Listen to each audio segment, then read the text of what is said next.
महाराष्ट्रामध्ये आज एकूण ॲक्टिव्ह केसेस 4,19,727 आहेत आणि रिकव्हरी रेट हा 90.69 पर्यंत वर गेलेला आहे। त्यामुळे जे 80च्या खाली गेलेला रेट होता तो आता 90च्या वर गेलेला आहे आणि 7 लाखापर्यंत ज्या केसेस गेल्या होत्या त्या आता ॲक्टिव्ह केसेस 4 लाखापर्यंत आलेल्या आहेत। त्यामुळे डिक्लाइनिंग कर्व आहे हा एक मला अत्यंत समाधानाची बाब या ठिकाणी सांगायची। दुसरं, महाराष्ट्रामध्ये सध्या रुग्ण दर वाढीचा जो दर आहे म्हणजे ग्रोथ रेट आपण म्हणतो, तो growth rate daily growth rate हा 0.5% आहे।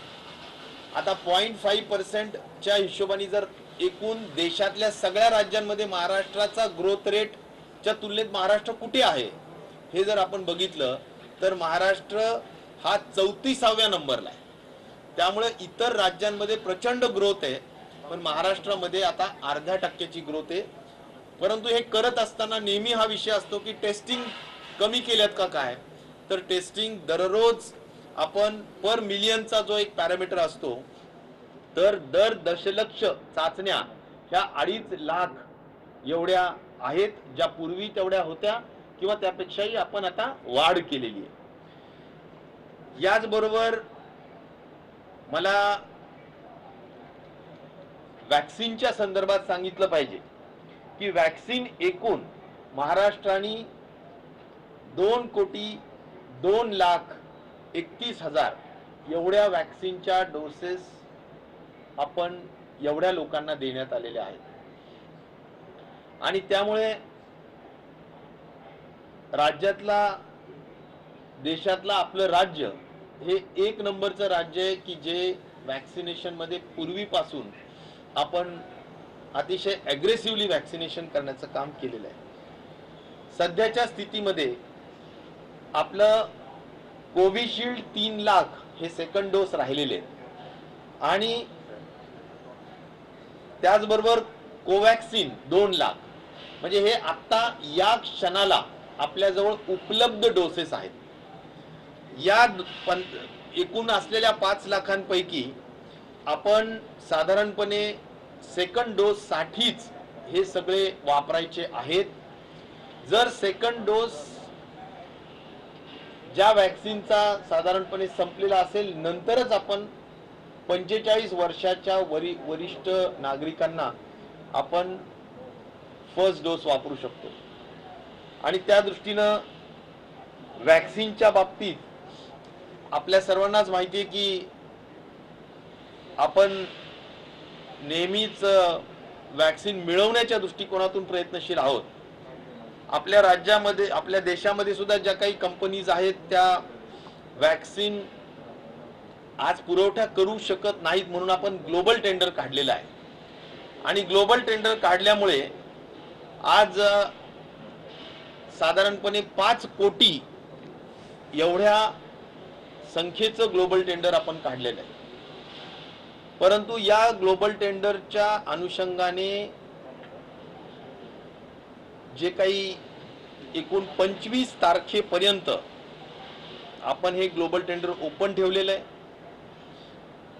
आणि त्याच्यामध्ये वेगवेगळ्या म्हणजे जे काही रिस्पॉन्सेस आहेत ते आता आपल्याला अपेक्षित आहेत, परंतु अद्याप या क्षणापर्यंत असा कुठल्याही कंपनीचा अद्याप रिस्पॉन्स आलेला नाही।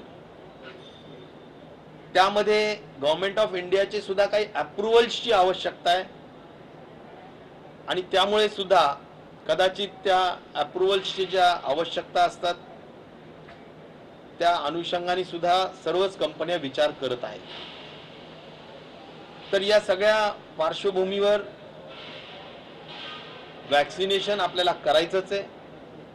आपल्याला फायझर मिळाला असेल किंवा तुमचं मॉडर्ना असेल किंवा जॉन्सन असेल किंवा स्पुटनिक असेल, याही वॅक्सिन्सला आपल्याला खरेदी करण्याची तयारी आहे। परंतु मी म्हणालो तसं अद्याप कुठल्याही बाहेरच्या वॅक्सिन कंपनीने रिस्पॉन्स दिलेला नाही आणि म्हणून 25 तारखेपर्यंत आपण हे खुलं ठेवलेलं आहे. राहिला प्रश्न आता एक सगळ्यात महत्त्वाचा जो आपल्या समोरचा प्रश्न आहे तो म्हणजे म्युकर मायकॉसिसचा आहे. म्युकर मायकॉसिस म्हणजेच काळी बुरशी या खऱ्या अर्थाने फंगल डिझीजमुळे राज्यामध्ये एकूण अंदाजे 1500 पेशंट्स प्रोग्रेसिव्ह म्हणजे आतापर्यंत आपल्याला पाहायला मिळतात. त्यामध्ये साधारणपणे 500 लोक बरे होऊन सुद्धा गेलेले आहेत आणि 800 ते 850 आज ऑक्युपाईड आहेत म्हणजे बेडवर ऍक्टिव्ह पेशंट्स म्हणून आजच्या तारखेला आहेत. ही जरी संख्या असली तरी सुद्धा याचा सध्या सगळ्यात महत्त्वाची अडचण आहे ती म्हणजे एम्फोटेरेसिन बी या इंजेक्शनची.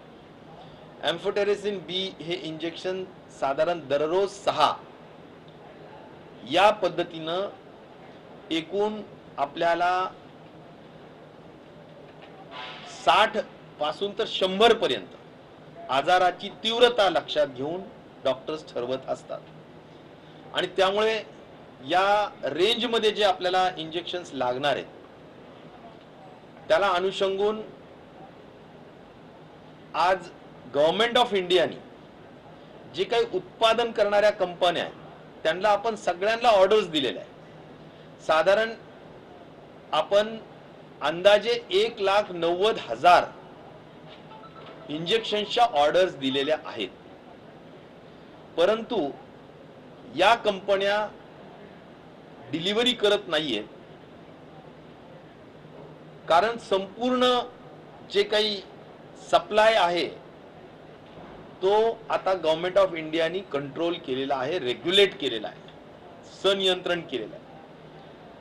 आणि त्यामुळे आता आमची मागणी हीच आहे की काहीही करून महाराष्ट्रामध्ये संख्या अधिकची असल्या कारणाने आपल्याला एम्फोटेरेसिन बी हे इंजेक्शनचं ॲलोकेशनचा जो अधिकार आता गव्हर्नमेंट ऑफ इंडिया जवळ आहे तो त्यांनी लवकर ॲलोकेशन द्यावं.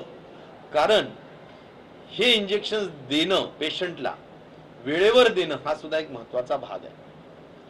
आज एकूण जे काही 16,000 इंजेक्शन्स प्राप्त झाले, आपण जे खरेदी केले आणि जे अलॉट झाले आतापर्यंत ते आपण ज्या जिल्ह्यामध्ये जेवढं प्रमाण आहे त्या प्रमाणात आपण ते वाटप केलेलं आहे.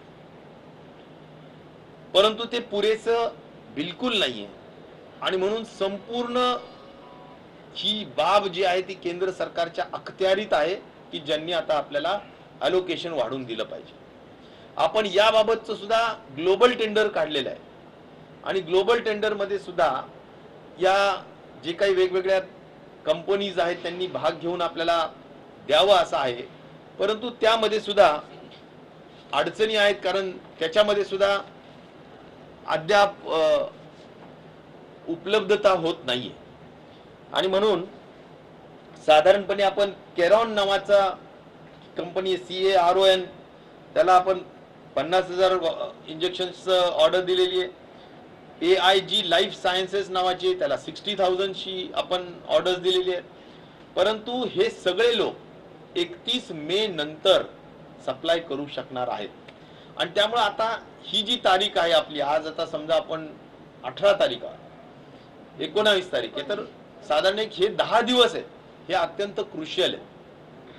हे अत्यंत म्हणजे यामध्ये कसा पुरवठा होईल आणि त्या दृष्टीनं आम्ही केंद्र सरकारशी सातत्याने म्हणजे मी स्वतः जे फर्टिलायझर आणि केमिकल खात्याचे मंत्री आहेत श्री मालवीय त्यांना सुद्धा मी बोललेलो आहे आणि त्यामुळं संपूर्ण त्यांनी लवकर उत्पादन आपल्याला मिळवून द्यावं अशी अपेक्षा आहे.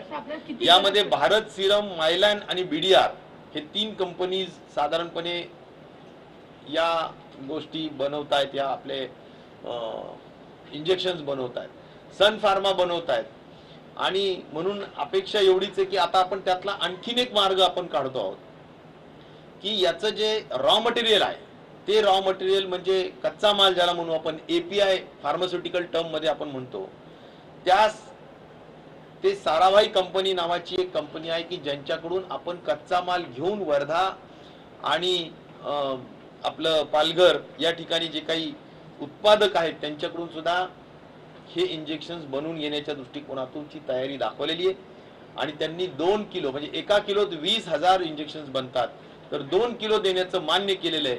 तर हे सुद्धा प्रयत्नाला यश आपल्या निश्चित प्रकारे मिळू शकलेलं आहे. आता म्युकर मायकॉसिसच्या संदर्भात केलेले उपाय काय काय तर आपण 9 पेजचं 9 पानाचं एक संपूर्ण डॉक्टर्सला गाईडलाईन इश्यू केलेलं आहे आणि त्यामुळे या गाईडलाईनच्या माध्यमातून हा आजार तसा फार फार दुर्मिळ आणि त्यामुळे याबाबतची इत्थंभूत माहिती सर्वांना व्हावी अशी या गाईडलाईनच्या माध्यमातूनची अपेक्षा आहे. दुसरं महत्त्वाचं असं आहे की हे इंजेक्शन्स एवढ्या मोठ्या प्रमाणात लागत असल्या कारणाने आपण महात्मा ज्योतिराव फुले जन आरोग्य योजनेमध्ये ज्यामध्ये मी महाराष्ट्राच्या जनतेला सांगू इच्छितो की 100% लोक ज्यांच्याजवळ कुठलं ना कुठलं रेशन कार्ड आहे, पिवळा असू द्या, केशरी रंगाचा असू द्या, पांढऱ्या रंगाचा असू द्या, ते अंतर्भूत आहेत आणि त्यामुळे या संपूर्ण पात्र लोकांच्या मध्ये कुणालाही या आजाराच्या संदर्भात जो आधार देण्याचं काम आहे ते महात्मा ज्योतिराव फुले जन आरोग्य योजनेतून केलं जातं. यामध्ये ENT, डेंटिस्ट, त्याचबरोबर ऑप्थॅल्मॉलॉजिस्ट, न्यूरोलॉजिस्ट किंवा न्यूरोसर्जन म्हणू आपण आणि त्याचबरोबर सगळ्यात महत्त्वाचं फेशियलच्या संदर्भात प्लास्टिक सर्जन अशा अनेक प्रकारचे सर्जरीज या आजाराच्या अनुषंगाने कराव्या लागतात आणि म्हणून सर्वसाधारण हॉस्पिटलमध्ये ऍडमिट करणं योग्य नाही. म्हणून महात्मा ज्योतिराव फुले जन आरोग्य योजनेमध्ये असलेल्या हजारो हॉस्पिटल्स पैकी ज्या हॉस्पिटलमध्ये या सगळ्यांची सुविधा आहे अशा हॉस्पिटलची नावं आपण जाहीर करतो आहोत. तेच नाही तर गव्हर्नमेंटचे सगळे हॉस्पिटल्स, प्रायव्हेटचे सगळे जेवढे मेडिकल कॉलेजेसचे हॉस्पिटल्स आहेत आणि गव्हर्नमेंटच्या मेडिकल कॉलेजेसचे हॉस्पिटल ते सगळे टर्शरी केअरचे युनिट्स असल्यामुळे तिथे सुद्धा आपण ही ट्रीटमेंटची व्यवस्था करतो आहोत. आता सांगायचा मुद्दा एवढाच आहे की 1.5 लाख रुपयांचा कव्हर महात्मा ज्योतिराव फुले जन आरोग्य योजनेतून प्रत्येकाच्या कुटुंबाला मिळतो. परंतु शासनाने, महाविकास आघाडी सरकारने जाणीवपूर्वक याला लागत असणारा 5 लाख, 4 लाख, 6 लाख, 8 लाख जो काही ज्याप्रमाणे तीव्रता असेल, तो जो काही खर्च लागू शकत असेल त्या सगळ्या खर्चाची व्यवस्था या योजनेच्या अनुषंगाने केलेली आहे. म्हणजे या योजनेच्या माध्यमातून जे विम्याच्या माध्यमातून मिळणारी जी रक्कम आहे ती विमा कंपनीकडून मिळेल आणि त्याच्यावर लागणारी सगळी रक्कम ही आपल्या ट्रस्ट मधून, म्हणजे ही जी काही ट्रस्ट केलेली आहे आपली महात्मा ज्योतिराव फुले जन आरोग्य योजनेची, त्यामध्ये शासनाने पैसे टाकलेत आणि ते पैसे आपण एक टॉपअप करण्यासाठी म्हणजे 1.5 लाखाच्या वरचा सगळा खर्च भागवण्यासाठी दिलेला आहे. त्याचबरोबर साधारणपणे ज्या हॉस्पिटलमध्ये हे उपचार चालू आहेत त्या हॉस्पिटल्स मधलं जे मेडिसिन आहे महात्मा ज्योतिराव फुले जन आरोग्य योजनेच्या, ते सगळं मेडिसिन म्हणजे हे सगळे इंजेक्शन्स आणि या सगळ्या गोष्टी आपण फ्री देण्याचं काम गव्हर्नमेंटच्या वतीनं आपण खरेदी करून त्या ठिकाणी करतो आहोत. त्यामुळे महात्मा ज्योतिराव फुले जन आरोग्य योजनेच्या माध्यमातून म्युकर मायकॉसिसच्या संदर्भातील जेवढे आजार पेशंट्स असतील त्यांनी आता पैसे नाहीत, या अभावी मी माझा उपचार करू शकत नाहीये असं काळजी करण्याचा विषय अजिबात नाही, हे मी अतिशय खात्रीपूर्वक या निमित्ताने सांगेन. आपल्याला किती इंजेक्शन दिवसाला लागतात, केंद्राकडनं किती मिळतं आणि आपल्याकडे किती कमतरता आहे? म्युकर मायकॉसिसच्या संदर्भाने मी आता सांगेल की दररोज पेक्षा आता एका पेशंटला साधारणपणे आपण असं समजूया की 100 लागतील, तर 1500 पेशंट आज आहेत. आता किती वाढतायत दर वीकली, साधारण वीकली 200, 400, 500 वाढण्याची शक्यता आहे, कारण मागच्या वीक मध्ये तेवढे वाढले. तर माझं म्हणणं आहे की या अनुषंगाने जर आपल्याला 100 इंजेक्शन जर प्रत्येकाला पकडले तर या क्षणाला आपल्याला 2-1 लाख इंजेक्शन पाहिजेत, 1.5-2 लाख इंजेक्शन पाहिजेत आणि म्हणून आपण तेवढ्या ऑर्डर्स दिल्यात.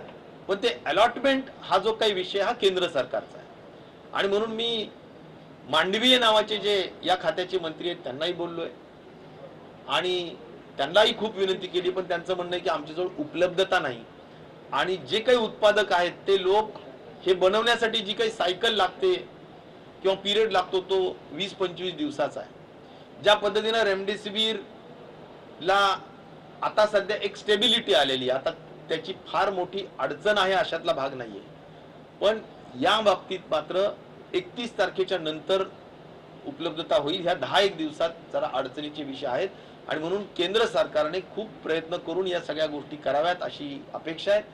आणि उद्या माननीय प्रधानमंत्री सुद्धा जे VC वर 17 जिल्ह्यांना बोलणार आहेत त्यामध्ये सुद्धा, म्हणजे मी तर आरोग्यमंत्री म्हणून आज कॅबिनेटला सुद्धा विनंती केली माननीय मुख्यमंत्री महोदयांना की हे आग्रहपूर्वक हा विषय मांडावा आणि केंद्र सरकारकडून अलॉटमेंट करून घ्यावी. पैसे तर आपणच देणार आहोत, फक्त अलॉटमेंट यासाठी की महाराष्ट्रामध्ये संख्या म्युकरमायकॉसिसची सुद्धा अधिक आहे आणि त्यामुळे आपल्याला झुकतं माफ हे मिळालं पाहिजे, ही त्या मागची भूमिका आहे. सर 1.5 कोटी लसीकरण आपल्याला येणार होतं 25 तारखेपर्यंत, त्याचं काय?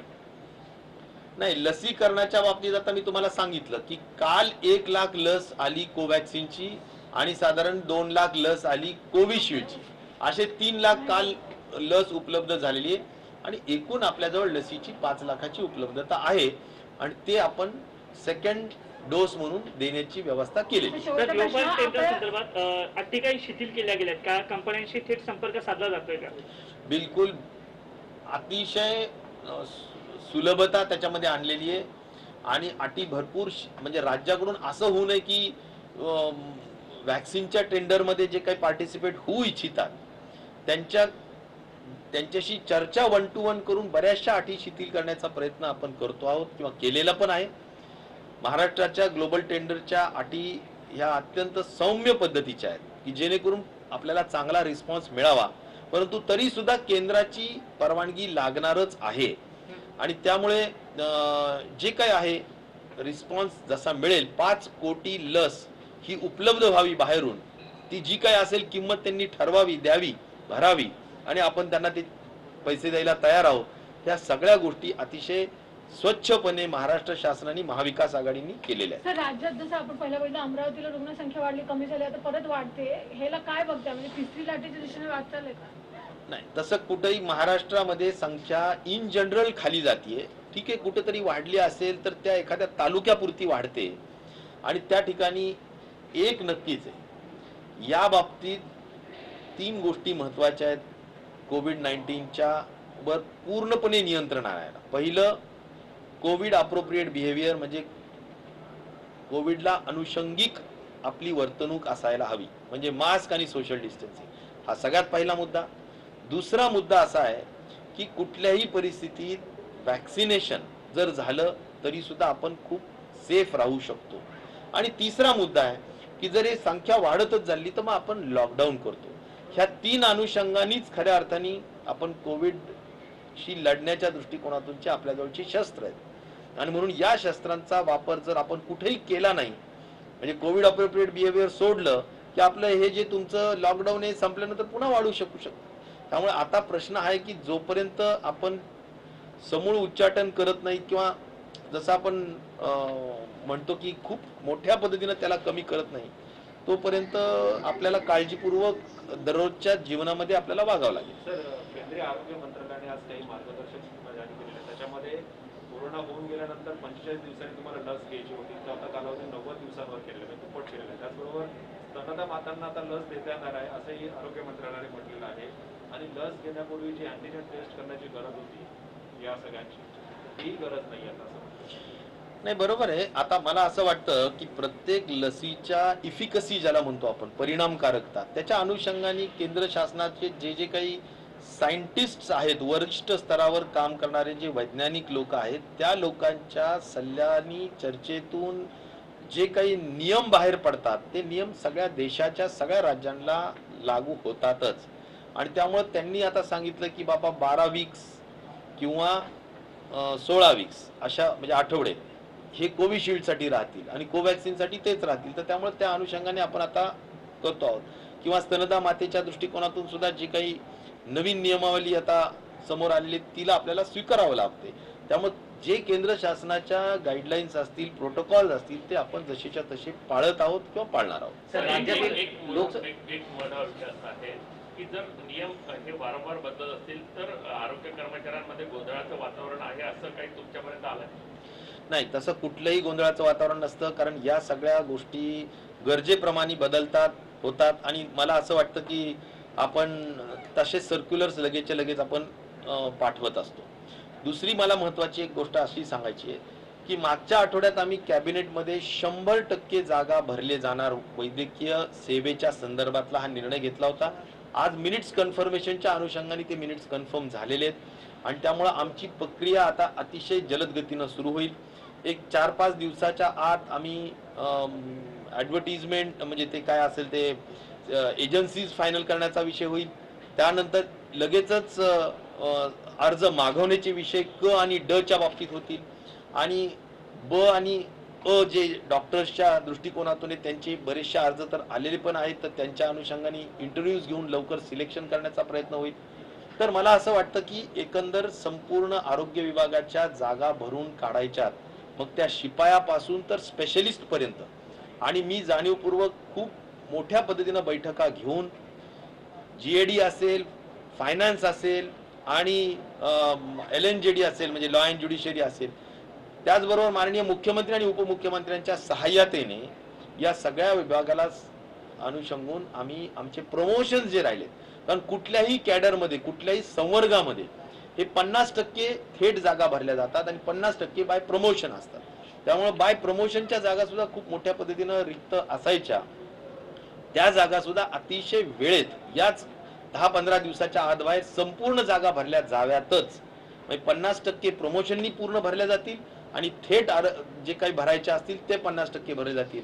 आणि महाराष्ट्राच्या इतिहासात 100% जेवढ्या मंजूर पदं असतील तेवढ्या सगळ्या जागा येणाऱ्या महिन्या-2 महिन्याच्या आतमध्ये आम्ही भरू. राज्यातील संख्या जर कमी होत आहे तर मग लॉकडाऊन रिलॅक्सेशन संदर्भामध्ये राज्य सरकार काही विचार करत आहे? आता हे 1 जून पर्यंतचं लॉकडाऊन तर आहेच. संख्येवर लक्ष ठेवत आपल्याला लॉकडाऊनच्या संदर्भातले नियम आणि थंब रूल्स मी बऱ्याचदा प्रेस कॉन्फरन्समध्ये सांगितलेले की आपल्या जवळ ज्यावेळी बेड उपलब्धता ची अडचण निर्माण होते, म्हणजे आपल्याजवळ जर 100 बेड असतील त्यापैकी 80-90 बेड्स पर्यंत जवळजवळ भरलेले आहेत आणि आता वाढत असलेली संख्येला कुठे ठेवायचा हा प्रश्न येईल, त्यावेळी लॉकडाऊन करावं लागतं. किंवा आपल्याजवळ औषधांची, डॉक्टर्सची, ह्या ज्या काही आरोग्य सेवेशी संबंधित बाबी जरा तुटवडा होत असेल तर आपल्याला ह्या गोष्टी कराव्या लागतात. तर आता संख्या आणि ह्या सगळ्या गोष्टींच्या अनुषंगाने आपल्याला ठरवावं लागेल.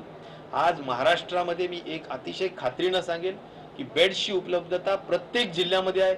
मेडिसिन्सची उपलब्धता, एक म्युकर-मायकॉसिसचा जर विषय सोडला, कारण तो पण केंद्राने अलॉटमेंट केला, तर त्यातही महाविकास आघाडी कुठेही कमी पडत नाहीये, कारण आम्ही टेंडर्स काढून ऑर्डर्स पण दिलेल्या आहेत. आम्हाला त्या दिलेल्या कंपनीला केंद्र शासनाने सांगितलं पाहिजे की ही आता पटकन तुम्ही महाराष्ट्राला हे उपलब्ध करून द्या, हा अलॉटमेंटचा कोटा आहे. परंतु तो जर आला तर आम्हाला त्यातही काही अडचण येणार नाही. पण आज एकही म्हणजे मेडिसिन्स, डॉक्टर्सच्या जागा आणि इन जनरल वॅक्सिनेशनचा कार्यक्रम सगळ्या ह्याच्यामध्ये आपण काम करतो. पुण्याला 20 मे नंतर आपल्याला 1 कोटीहून अधिक डस देणार होते, त्याचं काय स्टेटस आहे? पुनावाला अजूनही सध्या लंडनला आहेत. ते आल्यानंतर माननीय मुख्यमंत्र्यांची भेट घेऊन मला वाटतं कोविशिल्डचा प्रति महिना काय मिळेल आपल्याला लस, त्याच्या संदर्भाने योग्य तो निर्णय होईल. सर, एक बार वैक्सीन का जो सिचुएशन है अभी मौजूदा स्थिति में ग्लोबल टेंडर भी निकाला है ना, दूसरी बात म्यूकर-माइकोसिस की क्या सिचुएशन है राज्य में, उसके बारे में? देखिए, म्यूकर-माइकोसिस, ये उसको हम ब्लैक फंगस बोलेंगे. ये जो बीमारी है खास तौर पर एक तो जो इम्यूनोसप्रेसेंट है, नंबर 2 जो कोविड में बहुत ज़्यादा जिनका शुगर रह चुका है और जो अनकंट्रोल्ड शुगर में है, ऐसे लोगों को उसकी संभावना होने की, म्यूकर-माइकोसिस ये बीमारी होने की संभावना ज़्यादा है. इसका जो इलाज है, वो इलाज या उसका जो उपचार करना पड़ता है वो करीबन मल्टी डिसिप्लिनरी अप्रोच से करना पड़ता है.